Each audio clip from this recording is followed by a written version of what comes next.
So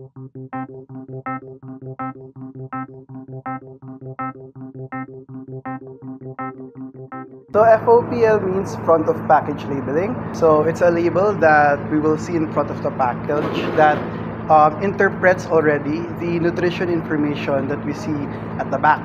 Normally po kasi when we look at the nutrition facts, it's still a bit complicated for most consumers.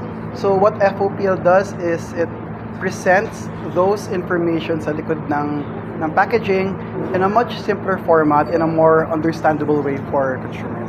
So the FOPWL bill, or the front of pack warning label bill, seeks to mandate front of pack warning labels for prepackaged food products that will be considered as high in either sodium, salt, fat, and sat fat.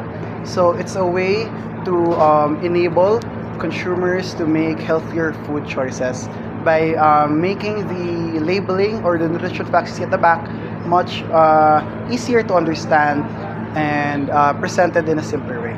Lahat po ng Pilipino ay magbe-benefit sa bill because lahat po tayo bumibili ng prepackaged food products.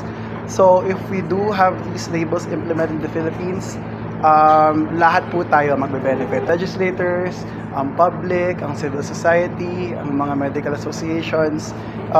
This bill is for all Filipino consumers. With this bill, yung FOPWL bill, the bill seeks to reduce the risk of developing obesity, overweightness, and NCDs, as well as establishing a food environment that is conducive for healthier diets. We hope everyone will support the front of pack warning label bills because, as I mentioned, this isn't a bill na para lang sa ating legislators, this isn't a bill para lang sa DOH, but this is a bill that will that all Filipinos will benefit from.